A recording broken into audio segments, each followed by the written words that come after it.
Bonjour et bienvenue à tous. Les infos sur Eden Télévision. Les titres. Après Alada, le vent de la destitution emporte le maire de Parakou, Karim Oussouradio, vient d'être éjecté de son poste après un vote de défiance ce matin. 10e anniversaire de la paroisse Saint-Joseph d'Agbator. L'événement a été célébré ce dimanche par une grande messe suivie de festins. Le point à retrouver dans ce journal. Et puis hors du Bénin, naufrage en Thaïlande. Le bilan confirmé fait état de 15 morts et 11 personnes disparues. Le drame s'est produit dimanche après-midi dans la ville touristique d'Ayutthaya. Voilà pour les grandes articulations de cette édition. Bienvenue à toutes et à tous. Les titres dans quelques instants.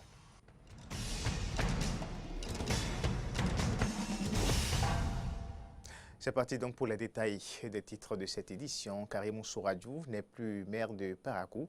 Depuis ce matin, il vient d'être destitué. Le vote de défiance a été fait à 20 voix pour, 5 contre. Le nouveau maire sera connu dans les tout prochains jours. Le bassin du fleuve Niger, pour rester toujours dans le septentrion, connaît une crue. C'est la conséquence de la saison pluvieuse au nord du Bénin. Du coup, des inondations sont notées déjà dans certaines villes telles que Karimama et Malanville. Quelles sont les dispositions prises par l'Agence nationale de protection civile pour gérer ces sinistres? Est-il possible que ce phénomène soit ressenti au sud Bénin? Les réponses à travers ce reportage.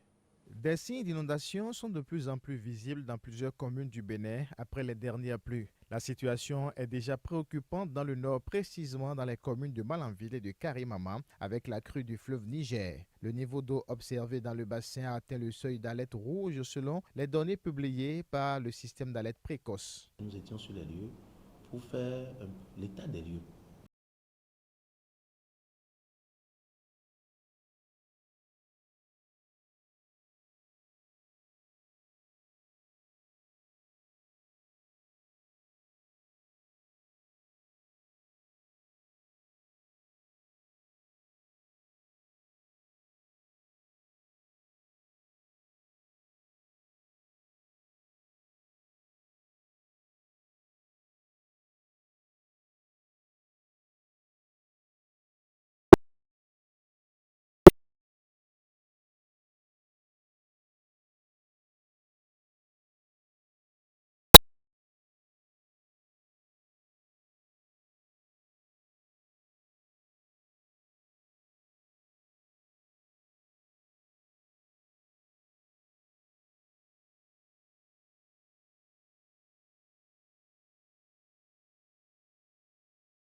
Pour aller les sensibiliser davantage, pour qu'eux, à leur niveau, puissent relayer la sensibilisation au niveau des populations.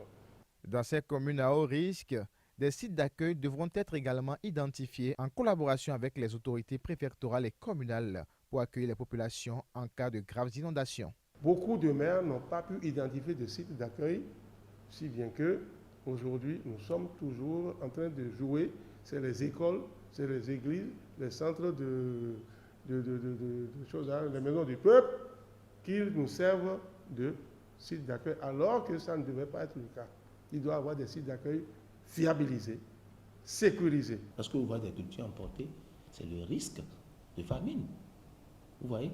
Donc en même temps, comment est-ce que nous allons faire pour pallier à cela? Quels sont les vivres et les non-vivres dont nous disposons? L'agence en dispose, c'est déjà prépositionné, mais ce que nous avons ne suffit pas. Donc, nous avons fait appel aux partenaires techniques et financiers, nous avons fait appel à toutes les structures nationales pour nous venir en aide.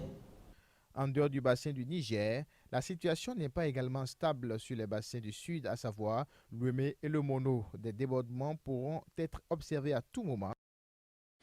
Célébration ce dimanche 18 septembre du 10e anniversaire de la paroisse Saint-Joseph d'Agbator. C'est à travers une messe suivie du festin que la communauté chrétienne d'Agbator a fêté l'événement. Frédus Séoulan et Denis Marouya. Cette procession a lancé ce dimanche 18 septembre 2016 les festivités entrant dans le cadre de la célébration du 10e anniversaire de la création de la paroisse Saint-Joseph d'Agbator.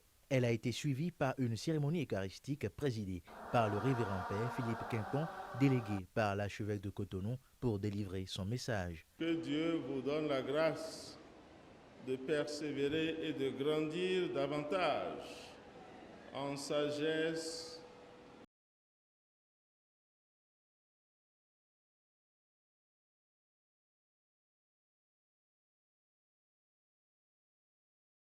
Historique de son église qui fête ses 10 ans. La paroisse d'Agbator est en train de fêter ses 10 ans.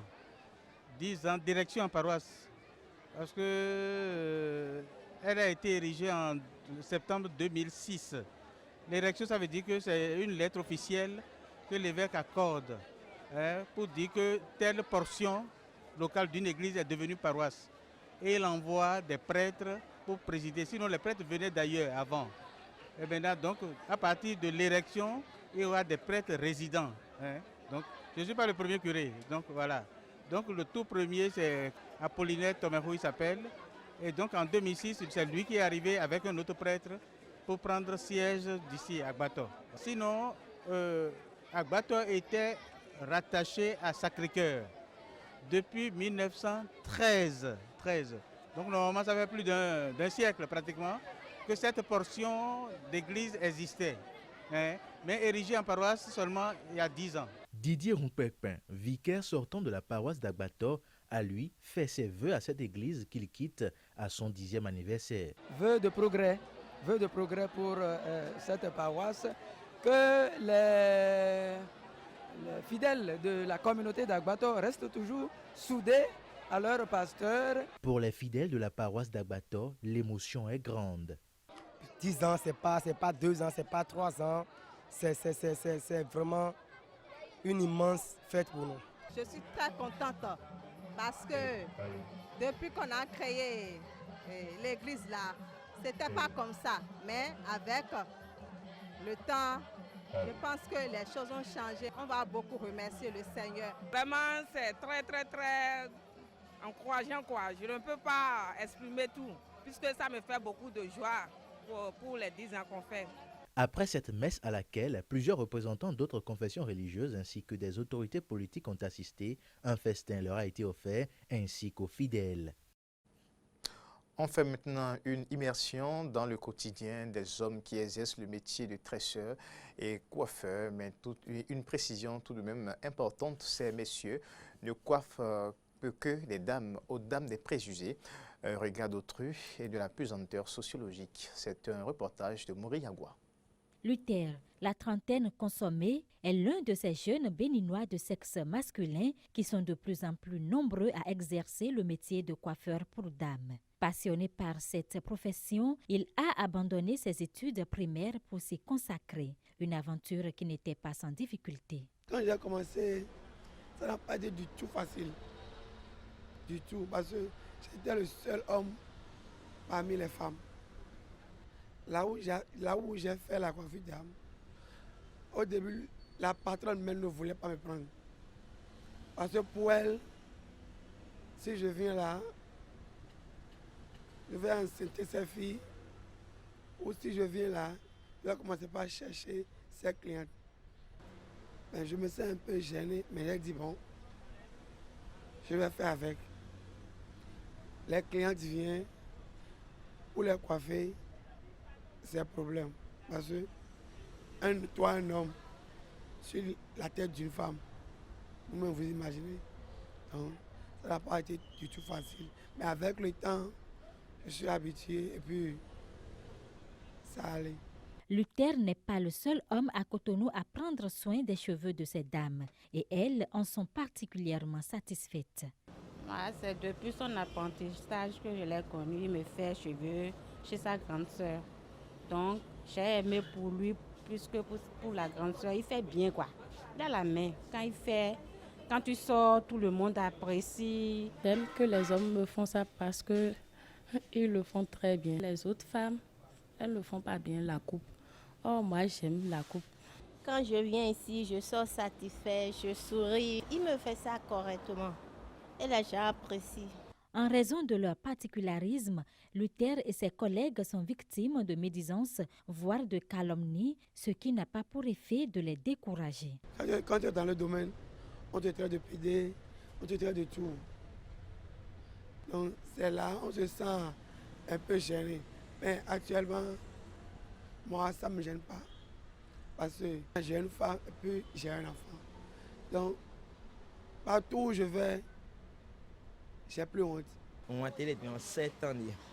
Les métros, nous pêchons des coins pour la somme, il y a bon, tu as somme, nous y allons comme parce que non, pourquoi tu as somme, il doit voir ta soeur, mais quelque temps, moi y allons comme il y a non, ça c'est quand si, mais moi j'ai somme perdu donc jusqu'à ma mort, ce serait Nico coiffure. Il y a des gens qui disent que cette métier-là, c'est pour les PD. On n'arrive pas à se marier, on n'arrive pas à avoir des femmes. Et donc tout ça a été arrivé, mais finalement, si toi-même tu es conscient de ce que tu es en train de faire, tu ne peux pas écouter les gens dire. Mais finalement, si c'est ton don, si c'est ça tu vas vivre, tu vas le faire. C'est ça mon choix. Et puis moi, j'ai fait, je n'ai pas écouté les gens dire. Mais moi, je ne suis pas PD, j'ai ma femme, j'ai au moins un enfant avec moi. Donc, il faudra désormais s'y faire. La coiffure d'âme n'est pas qu'une affaire de femmes, mais aussi d'hommes bien décidés. Coiffeur pour dames, c'est plutôt un reportage de Antoinette Sabo. La 11e édition du Festival des stars de l'intégration culturelle africaine a livré son verdict au petit matin de ce dimanche à Cotonou. C'est au thème d'une compétition qui aura opposé les présentateurs live et les artistes chanteurs de la musique d'inspiration moderne venus de 8 pays d'Afrique. Les précisions, Ahmed Arekba, Romaïk Debouchi.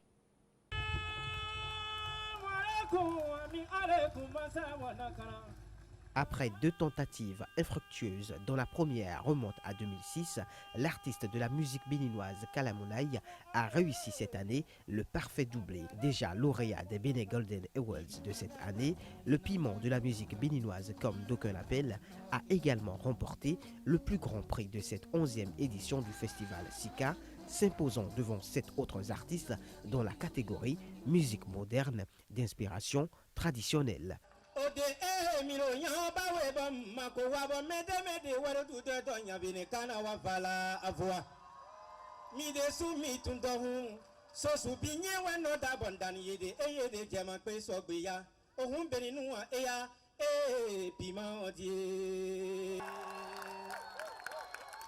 Dans la catégorie présentateur live, l'éloquence et la maestria de Oreb Anthony du Nigeria ont fait l'unanimité au niveau des membres du jury. Le prix du public a, quant à lui, été attribué à Sonia Blade du Congo. On n'est jamais déçu lorsqu'on se dit que les autres aussi ont de la valeur et qu'eux aussi méritent d'avoir aussi ces trophées. Parce que je ne dirais pas que je suis la meilleure, j'ai écouté de très belles voix. Que pour moi, je ne m'imaginais pas dans le décor des lauréats et c'est toujours un plaisir d'être surprise par un beau cadeau comme celui-là, même si c'est le prix du public. Au contraire, je suis même ravie parce que je fais de la musique pour vous et merci de m'avoir choisi. Ali Wassi Sissi, président de la Golden International Promotion, structure organisatrice des BGA et des trophées Sika, a également décerné le prix de l'intégration africaine à Koné Dodo, directeur du Palais de la Culture de la Côte d'Ivoire et président du jury de cette 11e édition du festival Sika. Koné Dodo, c'est un homme qui est un peu humble, sinon c'est quelqu'un qui a travaillé pour la culture africaine. Moi j'étais encore jeune. Il a été manager de beaucoup d'artistes. Je prends le cas d'Alpha Blondy. Il a dirigé cet homme-là pendant plus de 20 ans. Aïcha Koné, tout ce monde-là. Il a fait beaucoup. Moi, nous avons aussi des formations par rapport au niveau au Massa, surtout en 98, où moi, j'étais le plus jeune des promoteurs en ce moment-là, avec Koné, il y avait Mamadou Conté, et Koné Dodo, il y avait Idrissa, il y avait Daniel Pissac. Donc j'ai appris beaucoup avec ces gens-là. Mais je l'ai invité il est venu soutenir l'événement. Il fallait lui remettre ce prix-là, parce que Bokara l'a reçu il y a quelques années, Afia l'a reçu, le président Bongo l'a reçu, beaucoup l'ont déjà reçu. C'est un Africain, il s'est battu pour la culture africaine, donc il mérite ce prix. Au-delà de la compétition et des remises de trophées, la soirée a également été marquée, entre autres par des prestations du mythique groupe de jazz béninois Polyrythmo ou encore celle de Madou la Baronne.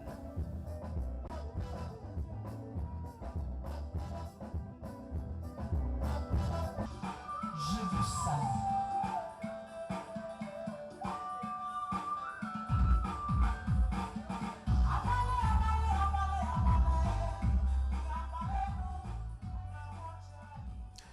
Info hors du Bénin, attaque suicide en Somalie, un haut responsable militaire et 4 de ses gardes de corps ont été tués dimanche à Mogadiscio. Selon les témoins, l'attaque a été provoquée par une voiture bourrée d'explosifs qui a percuté un camion militaire le long d'une route industrielle. Elle a été revendiquée par les Chebabs somaliens affiliés au groupe Al-Qaïda. Suivons quelques précisions. Le commandant de notre 3e contingent, le général Global, et 4 de ses gardes du corps ont été tués après qu'une voiture piégée est entrée en collision avec son véhicule. Le bureau du gouverneur de New York a diffusé dimanche une vidéo qui montre le gouverneur aux côtés du maire Bill de Blasio en train de visiter le quartier de Chelsea dimanche matin où a lieu la puissante explosion qui a secoué New York dans la soirée de samedi. La motivation du poseur de la bombe à l'origine de l'explosion reste inconnue, a déclaré dimanche le maire de New York. On reste aux États-Unis, à Williston, dans le Dakota du Nord. La chute de 70% du prix du pétrole a fait des dégâts. De nombreuses sociétés, si elles ont survécu, n'embauchent plus et attendent avec impatience une hausse mondiale des coûts du brut, car face à la concurrence saoudienne notamment, le pétrole de schiste de Dakota du Nord est plus cher à extraire, la faute aux coûts élevés que représente la fracturation hydraulique et le forage horizontal très répandu dans le nord des États-Unis. Reportage. 6 heures du matin, l'agence d'intérim de Williston est déjà ouverte. Des dizaines de travailleurs viennent ici dans l'espoir de décrocher un petit boulot pour la journée dans l'une des entreprises du secteur pétrolier. Vous commencez à 7h30. Angel vient d'être embauché pour le 4e jour d'affilée. Une telle aubaine qu'il en oublie de demander combien il gagnera ce jour-là. Je crois qu'il paie, je ne sais pas. Je ne sais pas pour ce boulot, mais c'est toujours un peu d'argent dans la poche. Le ralentissement de l'activité, moins 40% d'offres d'emploi, a mis de nombreux travailleurs sur le carreau. Surtout les moins qualifiés comme Heather, mère célibataire, sans diplôme.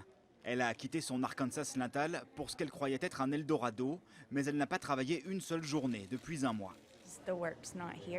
C'est juste qu'il n'y a plus de travail, alors qu'il y en avait pendant ce qu'ils appellent le boom. Il faut croire que je ne suis pas arrivée au bon moment. Et pour tous ces travailleurs, la présidentielle américaine n'y changera rien. Oui, on a eu un boom, oui, on a eu un coup dur, mais Obama n'a rien à voir là-dedans. Donc que ce soit Clinton ou Trump, il y aura des changements. Le contexte va évoluer, peu importe qui sera le président. Ce n'est pas comme si l'un allait pouvoir changer les choses plus que l'autre.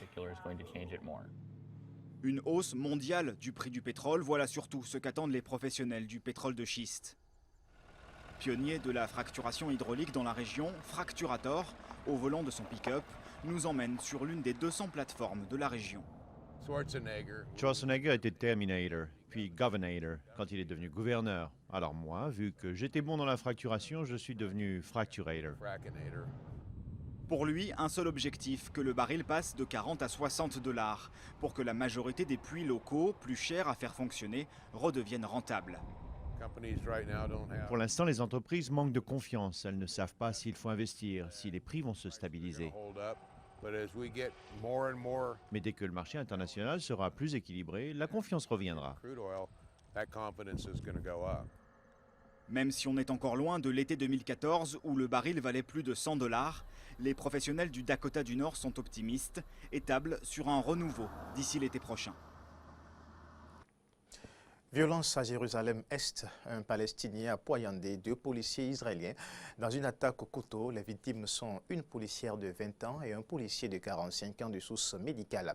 L'attaque a eu lieu près de la porte de Damas. Cette attaque, j'allais dire, est la 6e contre les forces de sécurité israéliennes depuis vendredi. L'agresseur est dans un état critique après avoir été visé par des tirs des forces de l'ordre pour le maîtriser. Naufrage en Thaïlande, le bilan confirmé fait état de 15 morts et 11 personnes disparues. Dimanche après-midi, dans la ville touristique d'Ayutthaya, un bateau qui était prévu pour 50 personnes a embarqué plus de 100 très chargés. Il a pris l'eau à seulement quelques dizaines de mètres de la rive et a coulé après avoir heurté la berge. Les victimes sont tous des Thaïlandais. On va poursuivre en interactualité dans cette édition à Bornéo. Des bûcherons cessent les coupes de bois illégales. Dans un village isolé de Bornéo, des gangs de bûcherons coupaient sans autorisation de vieux arbres de la forêt tropicale pour les vendre à des MAC. Mais depuis peu, moins d'entre eux ont cessé ces activités illégales en échange de soins médicaux bon marché et une reconversion. Le calme est revenu dans la forêt tropicale de Bornéo et la végétation reprend ses droits. Il y a quelques années encore, le bruit des tronçonneuses emplissait l'air. L'abattage des arbres est en effet l'une des principales ressources de cette île indonésienne. Les gens disaient qu'ils étaient bûcherons pour pouvoir se payer une couverture maladie. Et j'ai tout de suite vu un lien entre une forêt en bonne santé et des gens en bonne santé. L'idée de cette ONG indonésienne proposait aux habitants de céder leurs tronçonneuses en échange d'une assurance maladie. Depuis le lancement de ce programme en 2007, le nombre de familles vivant de l'abattage est passé ici de 1400 à moins de 200. Je pense à l'avenir maintenant que j'ai des enfants. Si on continue l'abattage, un jour ils ne sauront même plus ce que c'est qu'un arbre. Le programme propose différents niveaux de couverture médicale, avec des réductions plus ou moins importantes selon le niveau d'implication des villageois. Il permet aussi à ceux qui n'ont pas les moyens de régler ce qui reste à leur charge, de payer en monnaie très locale. Il y en a qui n'ont pas assez pour payer leur traitement. Alors ils peuvent payer avec des graines d'arbres. Des graines plantées sur place qui donneront des arbustes pour peu à peu repeupler la forêt. On a le sentiment que c'est du gagnant-gagnant. La forêt est protégée, les gens sont en meilleure santé et dans une meilleure situation financière. L'initiative reste marginale vu l'ampleur du problème, mais elle permet de faire évoluer les mentalités. L'Indonésie a perdu plus de 6 millions d'hectares de forêt tropicale depuis le début des années 2000. France, la primaire de la droite et du centre qui devra désigner le candidat à la présidentielle 2017 se déroulera les 20 et 27 novembre. Les candidatures seront officialisées mercredi 21 septembre par la haute autorité de la primaire, ce qui marquera le début de la campagne. Les détails. Le scrutin se déroulera les 20 et 27 novembre. Sauf surprise, le vote servira à départager 8 candidats, 7 issus du parti Les Républicains, ainsi que le président du parti chrétien-démocrate. Les perdants s'engagent à soutenir le candidat vainqueur pendant la campagne présidentielle. Comme à gauche en 2011, cette primaire est ouverte. Il suffit d'être inscrit sur les listes électorales et d'adhérer par écrit aux valeurs républicaines de la droite et du centre pour pouvoir voter. Pour éviter les soupçons de fraude qui avaient entaché l'élection du président de l'UMP en 2012, il n'y aura pas de procuration. Chaque électeur devra payer 2 € pour participer aux frais d'organisation. Le scrutin coûte 8 millions d'euros. Le parti espère qu'au moins 2 millions de personnes feront le déplacement pour couvrir les frais. Si le scrutin rapporte davantage, les sommes serviront à la campagne présidentielle du vainqueur. Plus de 10 000 bureaux de vote seront ouverts dans toute la France. La liste sera disponible sur Internet à partir du 30 septembre. Les Français établis à l'étranger pourront voter par Internet. Le scrutin est soumis au contrôle de la haute autorité de la primaire, présidée par la juriste Anne Levade. C'est elle qui proclamera les résultats du vote. Et c'est sur ces images que nous mettons un thème à cette édition. Merci à tous et à demain.